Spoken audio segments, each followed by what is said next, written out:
Pernah coba tidur saat perut sedang lapar? Pasti susah rasanya.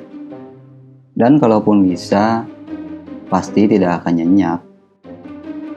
Namun faktanya, ada 815 juta orang di berbagai penjuru bumi yang tidur dalam keadaan lapar.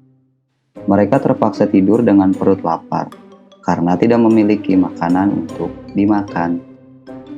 Data dari UNICEF menunjukkan pada tahun 2010 ada 7,6 juta anak meninggal. Setengah di antaranya meninggal karena gizi buruk. Data lain menunjukkan bahwa hampir 1 dari 15 anak-anak di negara berkembang meninggal sebelum usia 5 tahun. Sebagian besar disebabkan karena gizi yang buruk. Bahkan beberapa di daerah dunia mengalami masalah kelaparan lebih buruk dibandingkan negara lain. Hampir 98% kelaparan di dunia terjadi di negara terbelakang. Sampai saat ini, kelaparan terjadi di berbagai belahan dunia. 526 juta dari 815 juta orang yang mengalami kelaparan berada di Asia. Sementara Afrika Sub-Sahara tercatat sebagai daerah yang memiliki tingkat kekurangan gizi tertinggi. Di sana, 1 dari 4 orang diperkirakan mengalami kelaparan. Menurut World Bank, ada berbagai penyebab kelaparan terjadi. Kemiskinan menjadi penyebab utama dari kelaparan. Meski demikian, ada banyak sebab lain, seperti kurangnya sumber daya, pendapatan yang sangat tidak setara, distribusi pangan, konflik internal negara, dan perang. Meski terjadi kelaparan di berbagai belahan dunia, kamu perlu tahu kalau kita sebenarnya tidak pernah kekurangan makanan. Bumi saat ini masih bisa memproduksi makanan yang cukup untuk 7 miliar orang. Data dari Organisasi Pangan dan Pertanian FAO memperkirakan jika pangan bisa dibagikan secara merata, maka satu orang akan mendapat 2.750 kalori tiap harinya.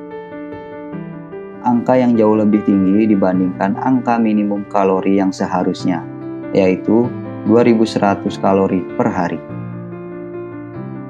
Selain karena distribusi yang tidak merata, banyak makanan yang justru berakhir sia-sia menjadi limbah. Hampir sepertiga makanan yang diproduksi tiap tahunnya terbuang sia-sia atau hilang bahkan sebelum dikonsumsi. Jumlah ini setara dengan 1,3 triliun ton makanan tiap tahunnya dan bernilai 1 triliun dolar Amerika. Seluruh makanan yang terbuang sia-sia ini cukup untuk memberi makan 2 miliar orang atau hampir 2 kali jumlah orang yang kelaparan. Di negara maju, banyak makanan terbuang sia-sia ketika proses memasak di dapur. Banyak juga makanan yang terbuang saat penyajian atau terpaksa dibuang karena sudah busuk akibat terlalu lama disimpan di lemari pendingin. Negara maju membuang makanan hampir sebanyak yang dapat diproduksi oleh negara di Afrika Sub-Sahara tiap tahunnya. Sementara di negara berkembang, banyak makanan terbuang saat proses panen. Buruknya fasilitas penyimpanan hasil panen dan hama dapat membuat hasil panen menjadi busuk. Selain menjadi penyebab kelaparan, terbuangnya makanan juga mempresentasikan terbuangnya tanah, air, dan energi secara sia-sia. Dan jika makanan yang terbuang ini adalah sebuah negara, maka akan menjadi negara yang memproduksi karbon dioksida terbesar setelah Amerika Serikat dan China. Padahal di sisi lain, sektor pertanian kini tengah terancam krisis iklim. Data dari World Food Program menunjukkan bahwa produktivitas pertanian mengalami penurunan karena peningkatan suhu. Dan hal ini dapat meningkatkan kelaparan dan gizi buruk hingga 20% pada tahun 2050. Krisis iklim menyebabkan bencana alam seperti banjir dan kekeringan yang mempengaruhi siklus produktivitas pertanian. Sebagai salah satu dampak krisis iklim, 2/3 tanah subur di Afrika dapat hilang di tahun 2025. Akibatnya di tahun 2050, diperkirakan akan ada penambahan 24 juta anak yang terkena gizi buruk.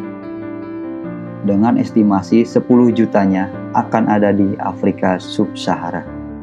Mengentaskan kelaparan dan menekan setengah jumlah makanan yang terbuang di tahun 2030 adalah salah satu prioritas PBB.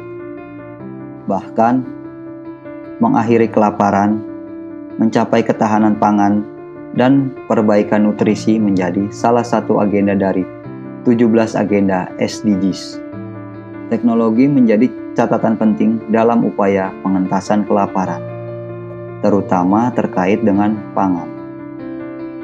Dennis Conley, seorang profesor ekonomi pertanian, mengatakan, teknologi berperan penting dalam meningkatkan produksi pangan. Pembekalan keterampilan kepada petani dalam mengelola hasil panen dan strategi mengakses pasar juga sangatlah penting.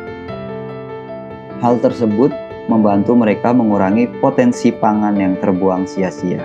Selain itu, mengatasi permasalahan kelaparan juga membutuhkan pemerintahan yang mampu mengakomodasi kebijakan inklusif yang membantu masyarakat mengakses makanan dan kebutuhan sumber daya. Di level individu pun kamu juga bisa membantu loh.